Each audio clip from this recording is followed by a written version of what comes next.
নমস্কার বন্ধুরা, চলে আসলাম আরেকটি নতুন ভিডিও নিয়ে। তো আজকের ভিডিওতে আমরা জানবো মিমিফাই সিক্রেট কোডটি ক্র্যাক করে 5 লাখ টোকেন কীভাবে আর্ন করবো। তো চলো ভিডিওটি শুরু করি। তো তোমাদের প্রথমে দেখিয়ে দিচ্ছি কোথায় কোথায় ক্লিক করতে হবে।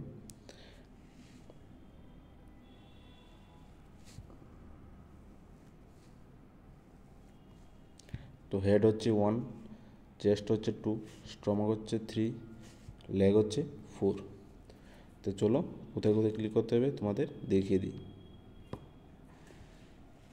2, 1, 1, 4, ওয়েট, এই তো পেয়ে গেলাম 5 লাখ টোকেন। তো ক্লেমে ক্লিক করে দিই। তো তোমাদের আবার দেখিয়ে দিচ্ছি। 2 একবার, 1-এ 2বার, লেগে একবার। তো এভাবে আমরা পেয়ে গেলাম 5 লাখ টোকেন। তো যদি ভিডিওটা ভালো লাগে থাকে তাহলে ভিডিওটি লাইক করে দিও, আর কমেন্ট বক্সে কমেন্ট করে দিও, আর চ্যানেলটি সাবস্ক্রাইব করে বেল আইকনটি প্রেস করে দিও। তো আজকের ভিডিওটা এতটুকুই, মিলছি নেক্সট ভিডিওতে। Thank you.